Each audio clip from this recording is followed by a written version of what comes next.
আমি নেব না। প্রথম কথায় নটোরিয়াস ক্রিমিনালকে দলে নেব না। অনুরোধ করছি, ওর কোশ্চেন করে সময় নষ্ট করবেন না। যার যাকে ভালো লাগবে সে তার দিকে থাকবে, যার যে দল ভালো লাগবে করবে। দিনের শেষে আমরা ভাঙড়ের মানুষ, এটা মাথায় রেখে পলিটিক্স হোক।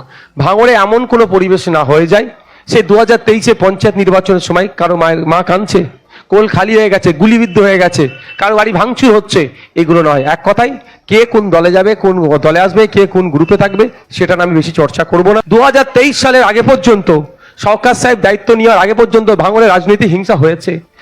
আর এই নটোরিয়াস ক্রিমিনাল দায়িত্ব পাওয়ার পর থেকে আইএসএফ এর লোকও প্রাণে মরল, তার দলের লোকও প্রাণে মরল। মানে এ যেভাবে হিংসার রাজনীতি করেছে 21 থেকে 23, এই ধরনের চরম হিংসার রাজনীতি হয়নি যেটা সরকার সাহেব আমদানি করেছে। এর হাত থেকে বাংলার মানুষকে মুক্তি দেব। এই খুনের পিছনে সরকার সাহেব কেসে প্ল্যাটফর্ম কারা দিয়েছে সেগুলো খুঁজুন। আজকে অনেকে মাইকের সামনে মাইক বুম ধরে অনেক বড় বড় গল্প বলছে, খুনের রাজনীতি হবে না, হ্যান হবে না, অনেক গল্প শোনাচ্ছে। এদের মধ্যে থেকে অনেকে সরকার সাহেব এখানে এসে যে খুনের রাজনীতি করবে সে প্ল্যাটফর্ম দিয়েছে।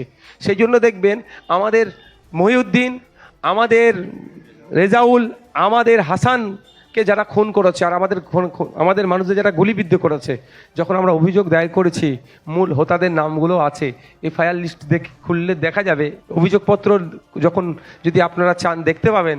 ওখানে আজকে অনেকে বড় বড় কথা বলছে, তাদের মধ্যেও হয়তো 2-1 জনের নাম এফআইআর অভিযোগ কপিতে আছে।